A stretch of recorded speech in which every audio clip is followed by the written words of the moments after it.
नमस्कार दोस्तों। मध्य प्रदेश में सभी छात्र छात्राओं को ये बात भली भांति पता है कि मध्य प्रदेश में अभी ग्राम पंचायत और नगर निगम के चुनाव संपन्न हो चुके हैं। उसके बाद अब सरकार को आगामी चुनाव यानी विधानसभा की तैयारी में लगना है और सरकार यहां पर लग चुकी है।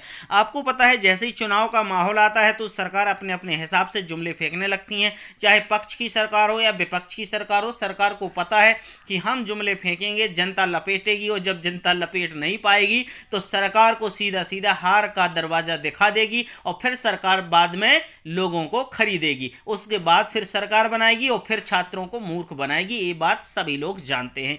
दोस्तों, इसी में एक बहुत ही शानदार यहां पर हमारे मामा जी ने, कह सकते हैं, जुमले का छक्का फेंक दिया। चौका की तो छोड़ो, जुमले का छक्का मामा जी ने फेंक दिया है। उन्होंने कहा है कि मध्य प्रदेश में 15 अगस्त से 1 लाख सरकारी नौकरियों के लिए होगी भर्ती। ये मामा जी कहते हैं, लेकिन मामा जी पिछली बातें सब कुछ भूल गए हैं कि 2018 में शिक्षक भर्ती हुई थी, लेकिन अभी तक वो भर्ती पूर्ण नहीं हो पाई है और छात्र अभी भी प्रदर्शन कर रहे हैं। चाहे मध्य प्रदेश पुलिस परीक्षा हो या आपकी एमपीपीएससी परीक्षा हो या फिर आपके शिक्षक भर्ती परीक्षा हो, कोई भी परीक्षा हो, सारी परीक्षाएं अटकी रहती हैं और यदि नहीं होता है तो घोटाला हो जाता है। घोटाला हो जाता है तो भर्ती कोर्ट में चली जाती है। ये मध्य प्रदेश सरकार का रवैया है। लेकिन मध्य प्रदेश सरकार जुमले फेंकने में पीछे नहीं है, सबसे आगे है, आप सब लोग जानते हैं। जरा इस बात को गौर से सुनिएगा, समझिएगा मैं मामा जी ने क्या कहा वो भी देख लेते हैं कि मुख्यमंत्री शिवराज सिंह चौहान ने शनिवार को प्रदेश की पहली यूथ महापंचायत का शुभारंभ किया है। उन्होंने ऐलान किया है कि 15 अगस्त से 1 लाख सरकारी नौकरियों के लिए भर्ती शुरू की जाएगी। ये भर्तियां 1 साल के भीतर पूरी कर ली जाएंगी।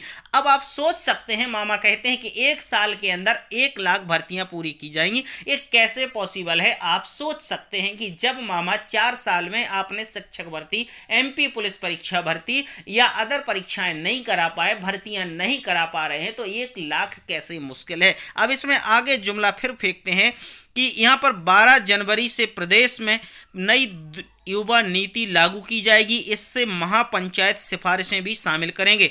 यहां पर बात करेंगे हम कि सीएम ने कहा है कि मां तुझे प्रणाम योजना के तहत यूथ महापंचायत के माध्यम से जिला स्तर पर कार्यक्रमों के विजेताओं को अंतर्राष्ट्रीय सीमा पर भेजेंगे। सीएम ने कहा है कि अंग्रेजों ने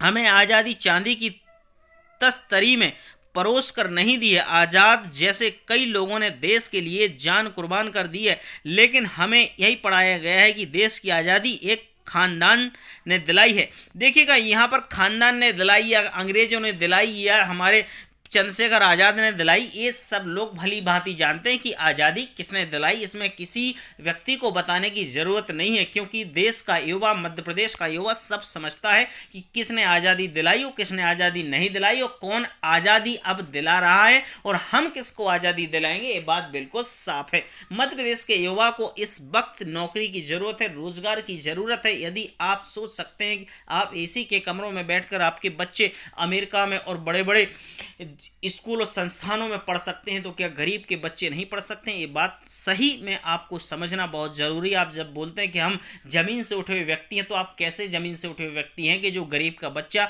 दर दर भटक रहा है, प्रदर्शन कर रहा है, विरोध कर रहा है, ज्ञापन सौंप रहा है और आप उसको नौकरियां नहीं दे रहे? ये बिल्कुल जुमला है। और आप सब लोग जानते हैं कि सरकारें जुमला फेंकने में पीछे नहीं है। कोई भी सरकार हो, चाहे पक्ष सरकार हो चाहे विपक्ष सरकार हो, हर सरकारें जुमला फेंकती हैं। दोस्तों, इस न्यूज के बारे में आपकी जो राय हो मुझे सच सच लिखना, क्योंकि सच कभी झुकता नहीं, सच तो सच होता है। तो प्लीज जरूर लिखिएगा कमेंट बॉक्स में और अपनी राय जरूर दीजिएगा। क्या सरकार 1 लाख भर्तियां 1 साल में कर पाएगी या नहीं कर पाएगी? क्योंकि उन्होंने कहा है कि हम प्राइवेट सेक्टर में भी रोजगार के अवसर प्रोवाइड कराएंगे। तो जो भी जैसा रहे, आपके मन की इच्छा है, आपको क्या लगता है और क्या सरकार के प्रति आपको समझ में आता है, वो अपनी राय लिखिएगा। उसके बाद अपन आगे का वीडियो बनाने की पूरी कोशिश करेंगे। जब तक के लिए नमस्कार, अपना बहुत ख्याल रखिएगा, अच्छे से रहिएगा। God bless you.